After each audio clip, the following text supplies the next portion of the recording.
what's so truly unusual about what you're describing, your process, is that, from go, it's hard. Yep. And I have to ask, was being 300 pounds, having I'm using the words you've described. No, you've said it before. You had a tendency at one point in your life early on, tell lies, try and get people's approval. Lie my ass off. Crazy haircuts, attention seeking, and yet all of that triggered something that now is extraordinary. Right. Do you think those hardships were necessary to flip the switch? I don't know if they were necessary, but it was something that made me feel, I didn't feel good. It was easy.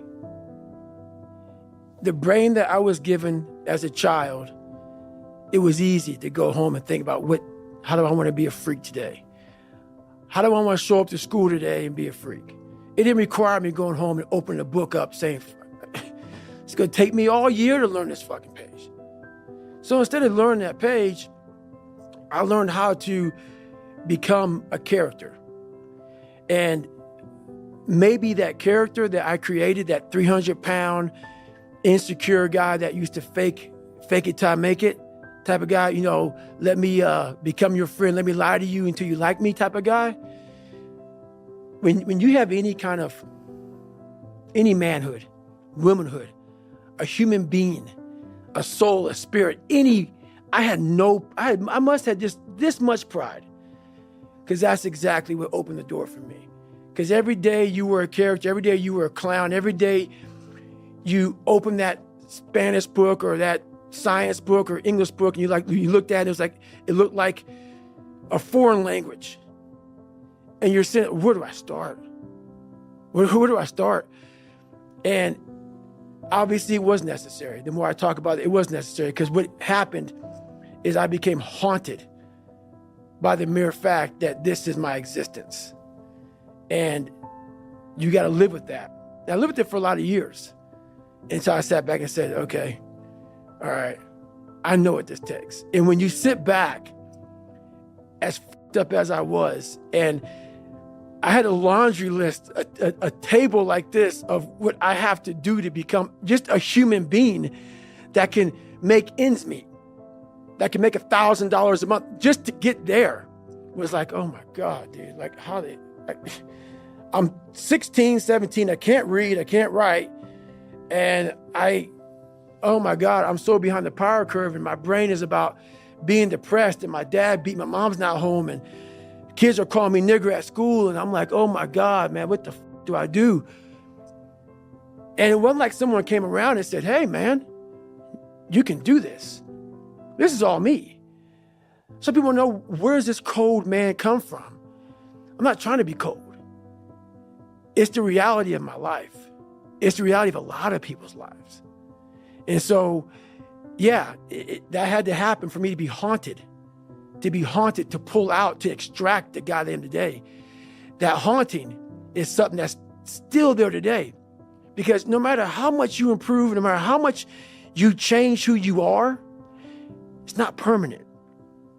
You don't just wake up and say, oh my God, man, you're David Goggins, you break records, you do this, you do that. People want to know, how are you able to just be so hard? Because I never turned the fucking thing off. Because once it turns off, I go right back to the David Goggins that is. And that's the guy that I'm constantly fighting every day. The law of repression. People are rarely who they seem to be.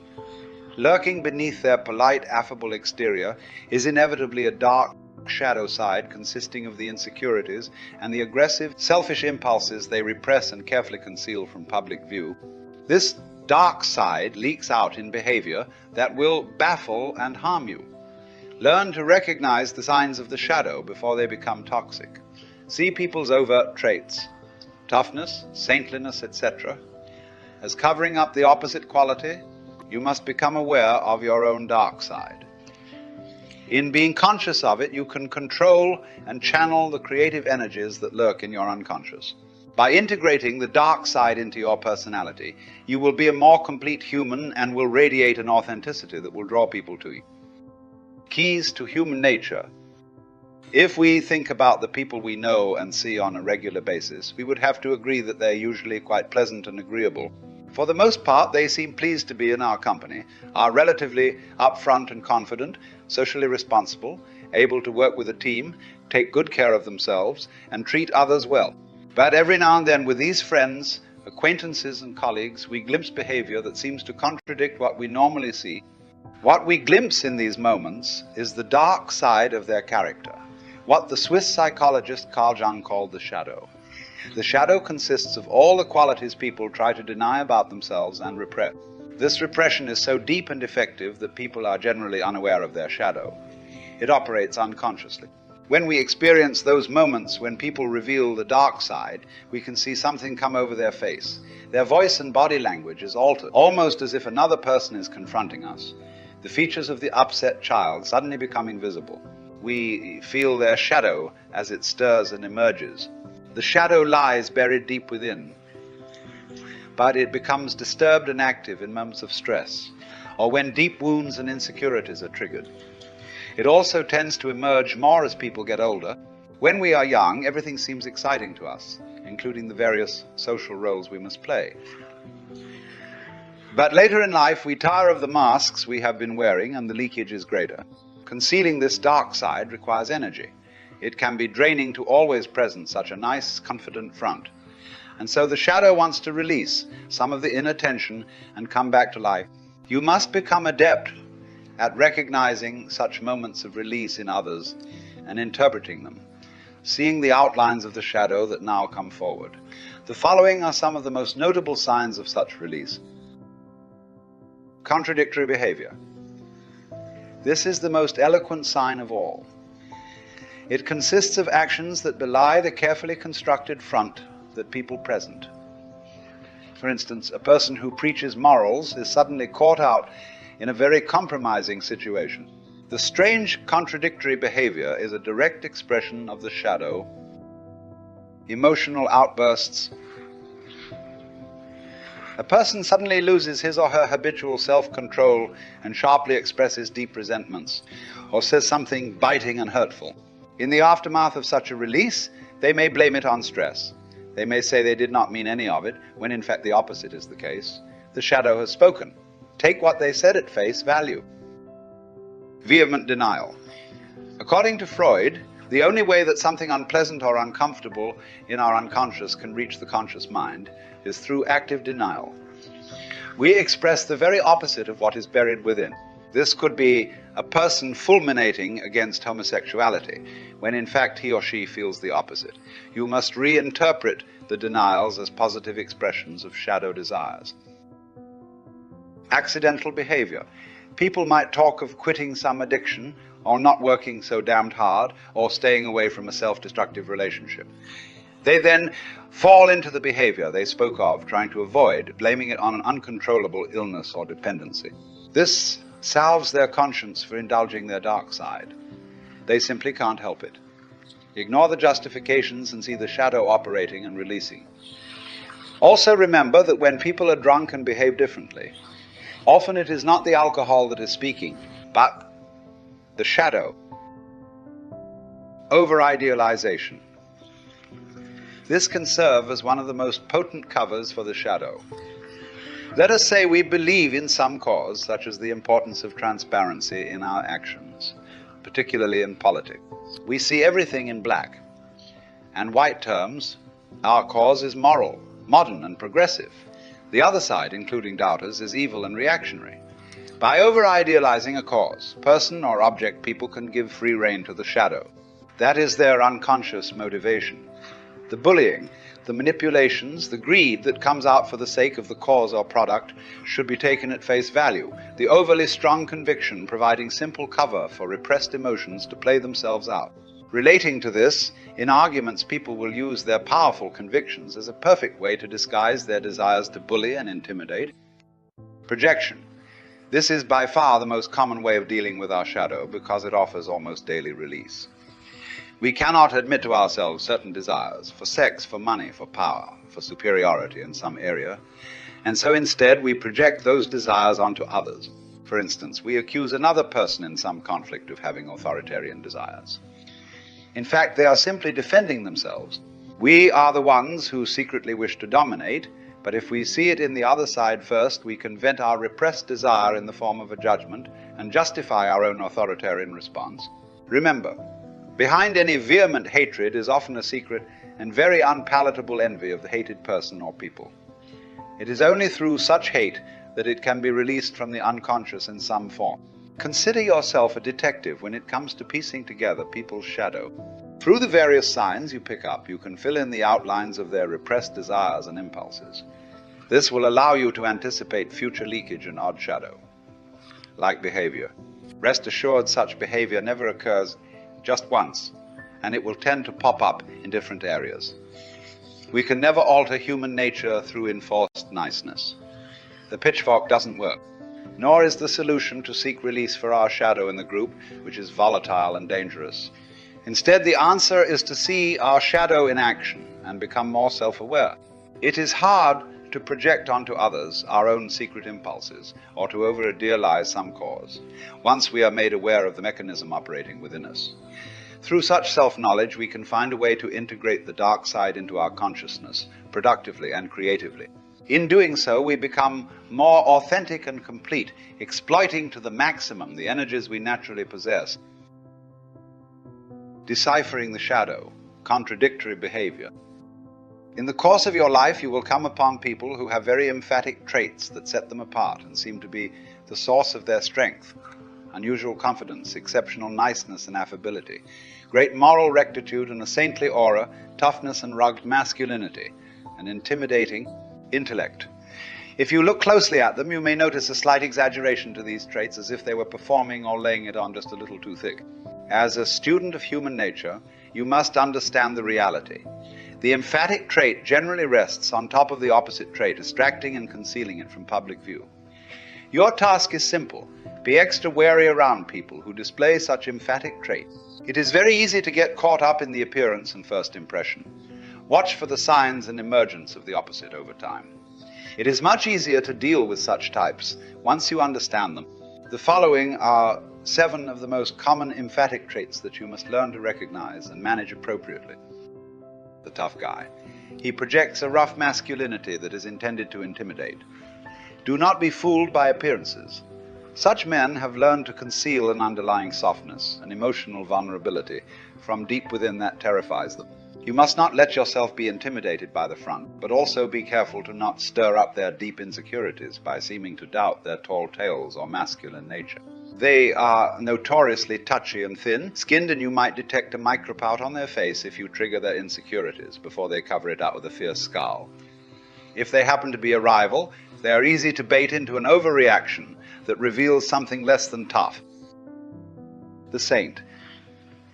These people are paragons of goodness and purity. This saintly exterior developed early on as a way to disguise their strong hunger for power and attention, or their strong sensual appetite. And once they are in power, the shadow will have space to operate. There are genuine saints out there, but they do not feel the need to publicize their deeds or grab power. To distinguish between the real and the fake, ignore their words and the aura they project, focusing on their deeds and the details of their life.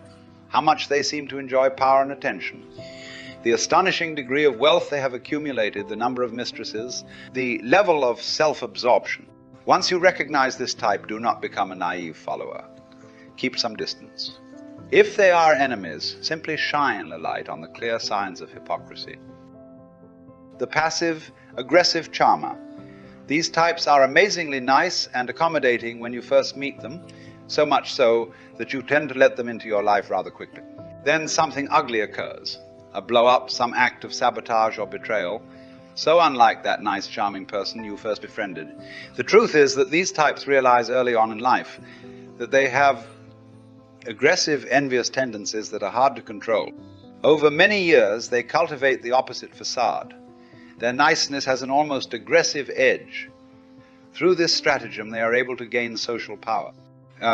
Your best defense is to be wary of people who are too quick to charm and befriend, too nice and accommodating at first. Keep your distance and look for some early signs, such as passive, aggressive comment. If you notice that, somewhat out of character, they indulge in malicious gossip about someone, you can be sure the shadow is speaking and that you will be the target of such gossip one day. The fanatic. You are impressed by their fervor in support of whatever cause. But at the key moment when they could possibly deliver what they have promised, they unexpectedly slip up. They become indecisive at the wrong moment, or burn themselves out and fall ill, or take such ill-conceived actions that it all falls apart. You will notice in their past some shifts in their belief system, sometimes radical. That is because it is not the particular belief that matters, but the intense conviction. And so they will shift this around to fit the times. Belief in something is like a drug for them, but the doubts return. They secretly know they cannot deliver the goods.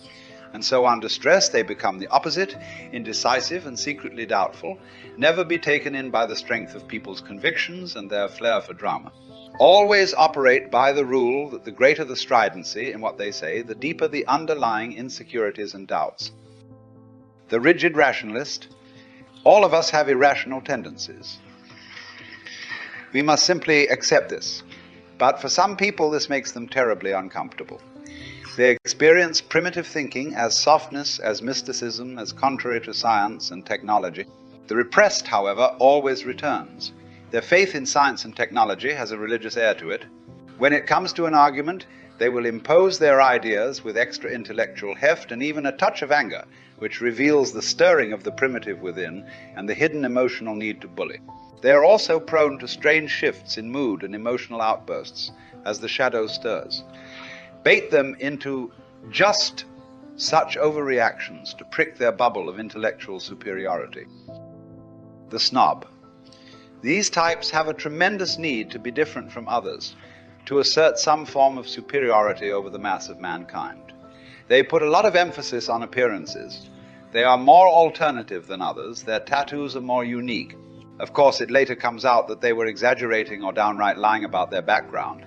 The truth is that banality is part of human existence. We all have mediocre sides to our character and skills. Snobs are especially sensitive about this, greatly insecure about their origins and possible mediocrity. Their way of dealing with this is to distract and deceive with appearances, as opposed to real originality in their work, surrounding themselves with the extraordinary and with special knowledge. In any case, those who are truly original and different do not need to make a great show of it. Be extra wary of those who go out of their way to make a show of their difference. The extreme entrepreneur. At first glance, these types seem to possess very positive qualities, especially for work. They maintain very high standards and pay exceptional attention to detail. But underneath the facade, the seeds of failure are taking root. This first appears is their inability to listen to others. In fact, they mistrust those who do not have their same high standards. With success, they are forced to take on more and more responsibility. If they were truly self-reliant, they would know the importance of delegating on a lower level to maintain control on the higher level. But something else is stirring within. The shadow. Soon the situation becomes chaotic. Others must come in and take over the business. Their health and finances are ruined, and they become completely dependent on doctors or outside financiers. They go from complete control to total dependence on others. Often their outward show of self-reliance disguises a hidden desire to have others take care of them, to regress to the dependency of childhood. They can never admit to themselves or show any signs of such weakness, but unconsciously they are drawn to creating enough chaos that they break down and are forced into some form of dependency. There are signs beforehand, recurring health issues, the sudden microneeds to be pampered by people in their daily lives. But the big sign comes as they lose control and fail to take steps to halt this. It is best to not get too entangled with such types later on in their careers, as they have a tendency to bring about much collateral damage. The integrated human. In the course of our lives, we inevitably meet people who appear to be especially comfortable with themselves. They display certain traits that help give this impression. They are able to laugh at themselves. They can admit to certain shortcomings in their character, as well as to mistakes they have made. They have a playful, sometimes impish edge to them. as if they have retained more of the child within. They can play their role in life with a little bit of distance. At times they can be charmingly spontaneous. What such people signal to us is a greater authenticity. If most of us have lost a lot of our natural traits in becoming socialized adults, the authentic types have somehow managed to keep them alive and active. We are completely drawn to the authentic types and unconsciously repulsed by their opposite. The reason for this is simple. We all secretly mourn for the child part of our character we have lost. The wildness, the spontaneity, the intensity of experience, the open mind, our overall energy is diminished by the loss. Those who emit that air of authenticity signal to us another possibility, that of being an adult who has managed to integrate the child and the adult, the dark and the light, the unconscious and the conscious mind. We yearn to be around them. Perhaps some of their energy will rub off on us. Conscious of our shadow, we can control, channel, and integrate it. Aware of what we have lost, we can reconnect to that part of ourselves that has sunk into the shadow. The following are 4 clear and practical steps for achieving this. See the shadow. The best way to begin is to look for indirect signs, as indicated in the sections above. For instance, take note of any particular one-sided emphatic traits in yourself. Assume that the opposite trait lies buried deep within, and from there, try to see more signs of this trait in your behavior. Look at your own emotional outbursts and moments of extreme touchiness. Your sensitivity to a remark or imputation indicates a shadow quality that is stirring in the form of a deep insecurity. Bring it into the light. Look deeply at your tendencies to project emotions and bad qualities onto people you know, or even entire groups. Look at moments in your youth, late teens, early 20s, in which you acted in a rather insensitive or even cruel manner. When you were younger, you had less control of the shadow, and it came out more naturally, not with the repressed force of later years. Take this process deeper by re-examining the earlier version of yourself. Look at traits in childhood that were drummed out of you by your parents and peers, certain weaknesses or vulnerabilities or forms of behavior, traits you were made to feel ashamed of. Look at emotions you were once prone to, things that sparked a sense of awe or excitement that has gone missing. You have become more like others as you have gotten older, and you must rediscover the lost authentic parts of yourself. Finally, look at your dreams as the most direct and clear view of your shadow. The shadow is talking to you in various ways. Don't look for symbols or hidden meanings. Pay attention instead to the emotional tone and overall feelings that they inspire, holding on to them throughout the day. Get in the habit of writing your dreams down and paying deep attention to their feeling tone. Embrace the shadow. Your natural reaction in uncovering and facing up to your dark side is to feel uncomfortable and maintain only a surface awareness of it. Your goal here must be the opposite. Not only a complete acceptance of the shadow, but the desire to integrate it into your present personality. Explore the shadow. Consider the shadow as having depths that contain great creative energy. You want to explore these depths, which include more primitive forms of thinking and the darkest impulses that come out of our animal nature. The conscious thinking we depend on is quite limited. But the unconscious contains an almost limitless amount of material from memories, experiences, and information absorbed in study, after prolonged research or work on a problem, when we relax our minds in dreams or while we are performing unrelated banal activities. The unconscious begins to go to work and associate all sorts of random ideas, some of the more interesting ones bubbling to the surface. We all have dreams, intuitions, and free associations of ideas, but we often refuse to pay attention to them or take them seriously. Instead, you want to develop the habit of using this form of thought more often by having unstructured time in which you can play with ideas, widen the options you consider, and pay serious attention to what comes to you in less conscious states of mind. In a similar vein, you want to explore from within your own darkest impulses, even those that might seem criminal, and find a way to express them in your work or externalize them in some fashion. In a journal, for instance. Show the shadow. Most of the time we secretly suffer from the endless social codes we have to adhere to. In following this path, we gain comfort by fitting in, but we also become defensive and secretly resentful. At the same time, our shadow will show itself, but unconsciously, in explosive fits and starts, and often to our detriment. It would be wise to look at those who are successful in their field. Inevitably, we will see that most of them are much less bound by these codes. They are generally more assertive and overtly ambitious. They flout the conventions openly and proudly, and they are not punished but greatly rewarded. You pay a greater price for being so nice and deferential than for consciously showing your shadow.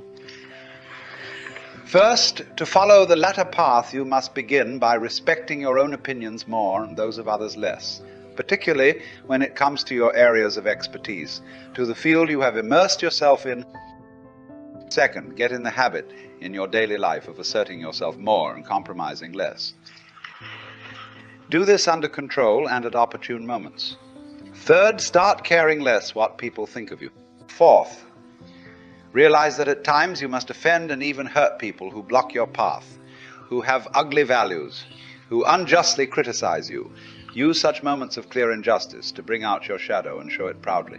Fifth, feel free to play the impudent, willful child who mocks the stupidity and hypocrisy of others. Finally, flout the very conventions that others follow so scrupulously. In general, consider this a form of exorcism. Once you show these desires and impulses, they no longer lie hidden in corners of your personality, twisting and operating in secret ways. You have released your demons and enhanced your presence as an authentic human. In this way, the shadow becomes your ally. Unfortunately, there is no doubt about the fact that man is, as a whole, less good than he imagines himself or wants to be. Everyone carries a shadow, and the less it is embodied in the individual's conscious life, the blacker and denser it is.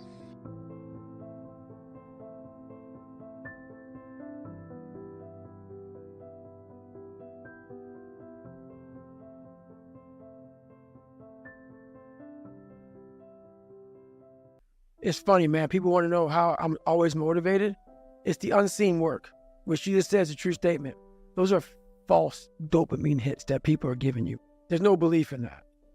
These are teamwork dopamine. Like, I'm out running at 2 o'clock in the morning, 1 o'clock in the morning, in the gym, long sessions by myself. That's real. How I'm able to just extract dopamine, the good dopamine, whenever I want.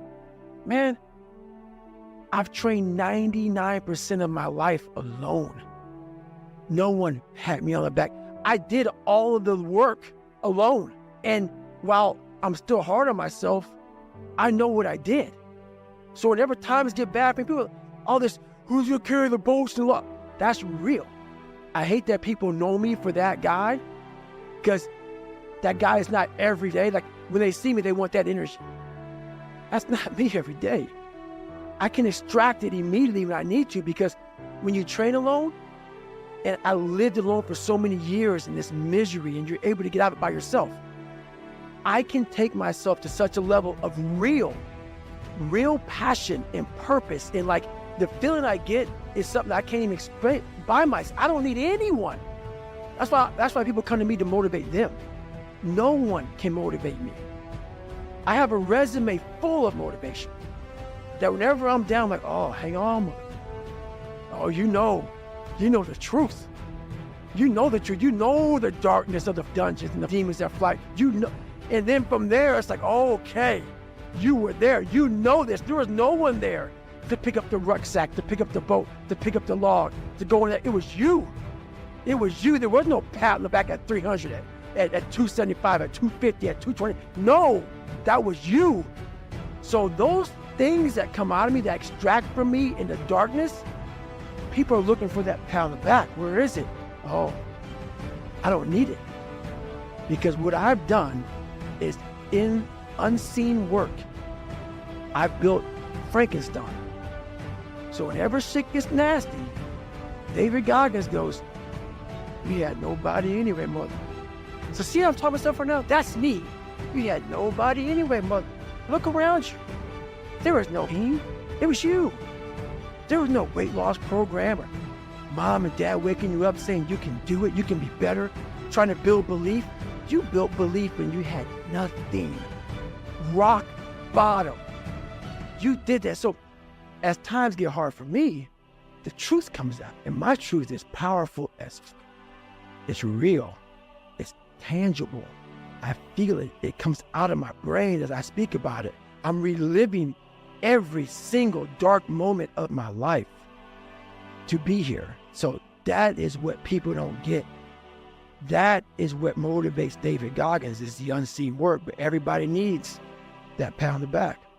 They need that training partner. They need that accountability coach. I need it, and neither do they. But it's what we've trained ourselves to believe that we need. You create your own self. Most people are missing something because there's so much trapped in there. I don't even want to say potential. I think that's a word used out too much too. There's so much in you that God, or wherever the hell you believe in, or if you're an atheist, in you, that you have not unlocked. That you walk around with this gorgeous wife or great husband and all this money, you're like, God, I feel like I'm missing something. Still chained up because you just didn't want to find your willpower. Didn't want to find your soul, your will, your heart, your determination, your guts, your courage. And what that looks like, it looks scary. Like your little scary lab I went in. Scary. To wake up every day and say, I'm stupid, but I want to figure out a way to be smarter. Versus saying, man, I just can't do that. So you limit this box. So your box becomes so small of things you can do. My box wasn't even a box.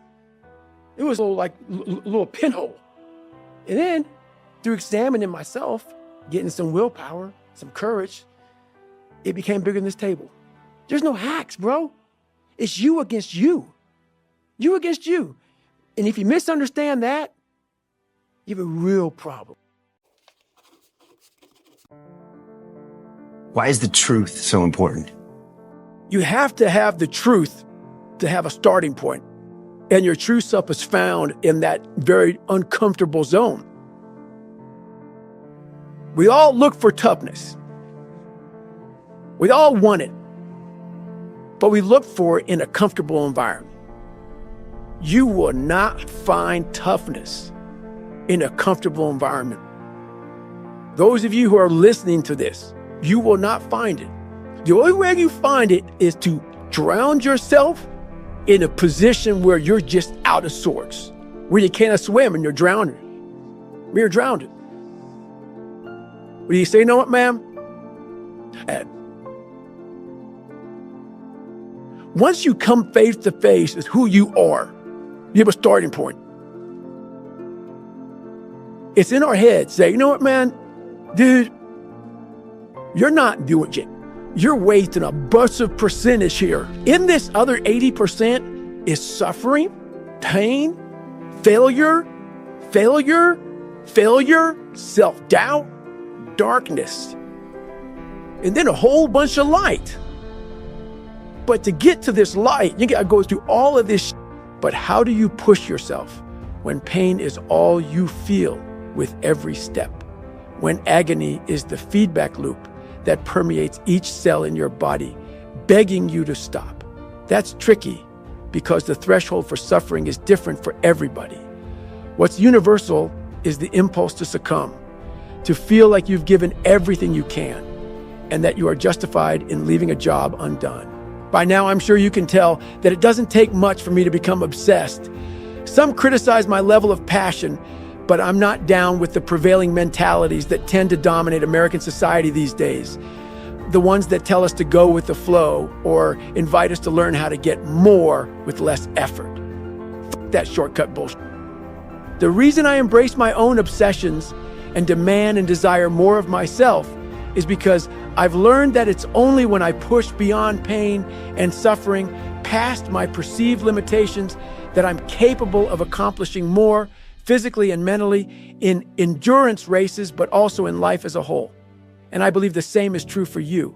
You have to go dark. What I mean by that is you have to be quiet in your mind. Get to that dark place in your mind. Figure out. It may take months, it may take years. Figure out your purpose. Figure out what you want to be in life. But there's one thing about being in dark places. If you have the courage to stand there long enough, your eyes will start to adjust to the darkness. Your body and mind will always adjust to more suffering, to more pain, If you want to push harder, know this. Your mind quits way before your body does. The human body is like a stock car. We may look different on the outside, but under the hood, we all have huge reservoirs of potential and a governor impeding us from reaching our maximum velocity. In a car, the governor limits the flow of fuel and air so it doesn't burn too hot, which places a ceiling on performance. It's a hardware issue. The governor can easily be removed, and if you disable yours, watch your car rocket beyond 130 mph. It's a subtler process in the human animal. Our governor is buried deep in our minds, intertwined with our very identity. It knows what and who we love and hate. It's read our whole life story and forms the way we see ourselves and how we'd like to be seen. It's the software that delivers personalized feedback in the form of pain and exhaustion, but also fear and insecurity. And it uses all of that to encourage us to stop before we risk it all. But here's the thing, it doesn't have absolute control. Unlike the governor in an engine, ours can't stop us unless we buy into its bullshit and agree to quit. Sadly, most of us give up when we've only given around 40% of our maximum effort. Even when we feel like we've reached our absolute limit, we still have 60% more to give. That's the governor in action. Once you know that to be true, it's simply a matter of stretching your pain tolerance, letting go of your identity and all your self-limiting stories so you can get to 60%, then 80% and beyond without giving up. I call this the 40% rule. And the reason it's so powerful is that if you follow it, you will unlock your mind to new levels of performance and excellence in sports and in life, and your rewards will run far deeper than mere material success. Most of this generation quits the second they get talked to. You did this wrong, you do this wrong, or they get yelled at. It's so easy to be great nowadays because everybody else is, most people are weak. This is a softened generation. So if you have any mental toughness, any ability, if you have any fraction of self-discipline, the ability to not want to do it, but still do it. People have a hard thing understanding. I hate to run. And what makes me so crazy, it doesn't need more, is people go, well, why do you run if you hate it? What are you talking about? I don't want to take showers and eat either. I hate that too. That's a life, man. It wasn't until I changed that mentality that I became somebody. I hated going to school. So guess what? I was dumb as shit. That's what 1 + 1 is 2. But if you can get through to doing things that you hate to do, on the other side is greatness. That's what people don't understand. By me running, I'm callous in my mind. I'm not training for a race. I'm training for life. I'm training for the time when I get that 2 o'clock in the morning call that my mom is dead or something happens tragic in life. I don't fall apart. I'm training my mind and my body and my spirit so it's all one, so I can handle what life is going to throw at me, because the life I've lived, it throws a whole bunch of action. And if you're not physically and mentally prepared for that, you're just going to crumble and you're good for nobody. The 40% rule can be applied to everything we do, because in life, almost nothing will turn out exactly as we hope. There are always challenges, and whether we are at work or school or feeling tested within our most intimate or important relationships, we will all be tempted to walk away from commitments, give up on our goals and dreams, and sell our own happiness short at some point, because we will feel empty, like we have no more to give, when we haven't tapped even half of the treasure buried deep in our minds, hearts, and souls. I know how it feels to be approaching an energetic dead end. I've been there too many times to count. I understand the temptation to sell short, but I also know that impulse is driven by your mind's desire for comfort, and it's not telling you the truth. It's your identity trying to find sanctuary, not help you grow. It's looking for status quo, not reaching for greatness or seeking wholeness. But the software update that you need to shut your governor down is no supersonic download. It takes 20 years to gain 20 years of experience, and the only way to move beyond your 40% is to callous your mind day after day. which means you'll have to chase pain like it's your damn job. Imagine you're a boxer and on your first day in the ring, you take one on your chin. It's gonna hurt like fucking hell. But at year 10 of being a boxer, you won't be stopped by one punch. You'll be able to absorb 12 rounds of getting beat the down and come back the very next day and fight again. It's not that the punch has lost power. Your opponents will be even stronger. The change has happened within your brain. You've calloused your mind. Over a period of time, your tolerance for mental and physical suffering will have expanded because your software will have learned that you can take a hell of a lot more than one punch. And if you stay with any task that is trying to beat you down, you will reap reward. Not a fighter. Say you like to run but have a broken pinky toe. I'll bet if you continue running on it, pretty soon you'll be able to run on broken legs. Sounds impossible, right? I know it's true because I've run on broken legs, and that knowledge helped me endure all manner of agonies on the ultra circuit, which has revealed a clear spring of self-confidence that I drink from whenever my tank is dry. But nobody taps their reserves 60% right away or all at once. The first step is to remember that your initial blast of pain and fatigue is your governor talking. Once you do that, you are in control of the dialogue in your mind, and you can remind yourself that you are not as drained as you think, that you haven't given it your all, not even close. Buying into that will keep you in the fight, and that's worth an extra 5%. Of course, that's easier read than done, so you want to be normal. So you just want to be like everybody else that roams the world, not knowing the power that's in them, being fine but being mediocre. I'm like, fuck that, man. The worst thing that happened to me is I lost myself. I never had myself. I never found myself. I had no self-esteem. So I knew through working out and through learning, it took a lot for me to learn also. I started finding self-esteem. Once I found that, that's when doors started opening up. I stopped caring about people, that what they thought, being judged. Wow, if I say this, if I started right now, are you gonna make fun of me? I stopped caring about that. And that's when my life started really changing for me, slowly but surely. I could barely read and write when I was a junior in high school. I wasn't going anywhere. I was a character. I was trying to find myself through a character. I was making different hairstyles and sagging my pants, and I was off. I was off, man. I was a clown. I was a clown, and I was like, this is not where you're supposed to be in life, man.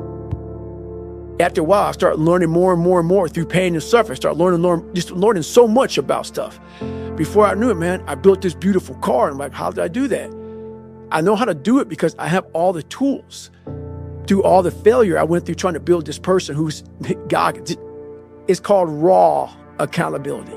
Not just accountability where we find that nice, happy word. If you're fat, you look in the mirror, you say, wow, I eat a little too much. No, you're fat. You cannot say that to yourself. You have to make a list of the things that you don't like to do. This list should be very long. Like if you don't like making calls, the very first thing you should do is start making a ton of calls. Because why? That begins to own you. You start to drive yourself this way versus this way. But you'll figure out. You start making a whole bunch of calls. If you don't like calling, call a lot. Guess what happens? You get over it. It wasn't easy to begin the fourth lap of the Hurt 100 because I knew how much it would hurt. And when you are feeling dead and buried, dehydrated, wrung out and torn the fuck up at 40%, finding that extra 60% feels impossible. I didn't want my suffering to continue. Nobody does. That's why the line, fatigue makes cowards of us all, is true as shit. Mind you, I didn't know anything about the 40% rule that day. The Hurt 100 is when I first started to contemplate it, but I had hit the wall many times before, and I had learned to stay present and open-minded enough to recalibrate my goals even at my lowest. I knew that staying in the fight is always the hardest and most rewarding first step. Of course, it's easy to be open-minded when you leave yoga class and are taking a stroll by the beach, but when you're suffering, keeping an open mind is hard work. The same is true if you are facing a daunting challenge on the job or at school. Maybe you are tackling a 100-question test and know that you've bricked the first 50. At that point, it's extremely difficult to maintain the necessary discipline to force yourself to keep taking the test seriously. It's also imperative that you find it because in every failure, there is something to be gained. even if it's only practice for the next test you'll have to take, because that next test is coming. That's a guarantee. All right, so a lot of people challenge me for different workouts. I'm going to share this one with you. I just got this the other day. I looked at the video so I can try to explain it to you. I did not design this workout. I don't know the guy's name, but I will tag him within my write-up so you will understand. If you want to look at his workouts, you can go to his page or whatever. It's just a simple push-up workout. All you're doing is 30 push-ups. They say it's the hardest, or some of the hardest 30 push-ups you can do. You're following a song, and the song will tell you to go up, and the song will tell you to go down. The only rules are, it has to be a perfect push-up. Your elbows cannot be locked in, because when they're locked in, when you go down, you can kind of brace yourself up against your triceps. So your arms have to be at a 45-degree angle, and when you go down, your chest cannot be resting on the deck. So you gotta be at a 90-degree angle when you go down, chest down on the deck, and arms at a 45-degree angle, not all the way out, not pinned in, 45-degree angle. And when you come up, you're coming all the way up in the locked position. So you may not hear the music, but you can just follow me, and let's see if we can get 30 push-ups.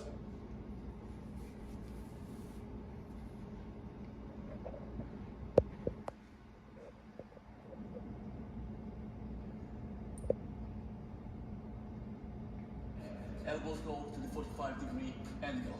Now straight back, 45-degree. Up, let's go.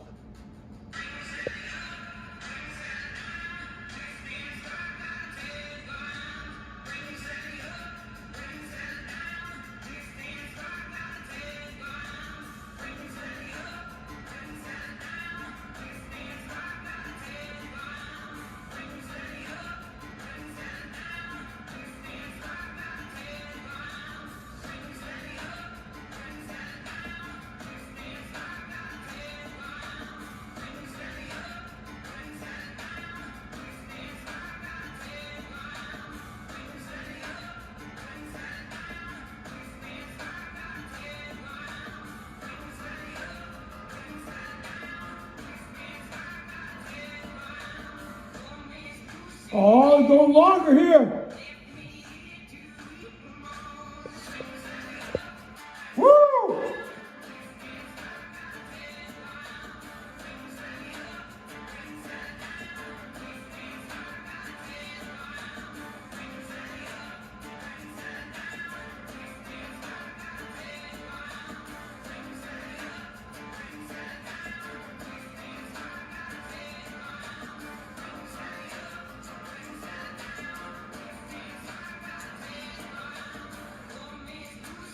Going on again.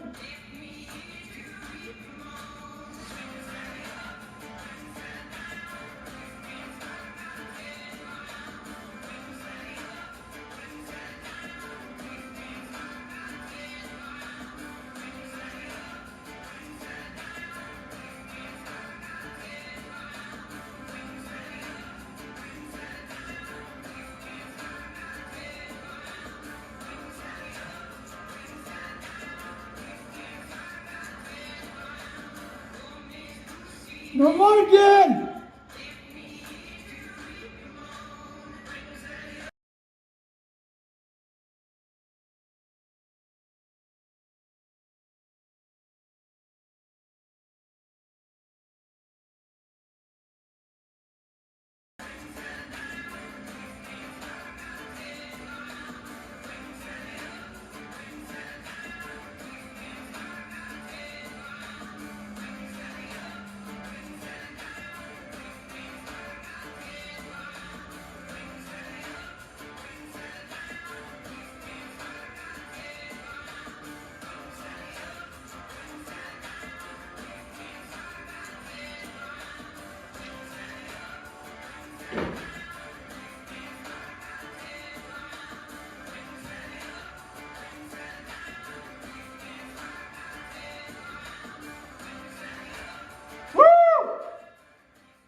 Here you go, baby. This was definitely not easy, guys. Here you go. Did your push-up workout for the day. Motherfuckers, no joke. Stay hard, get it in.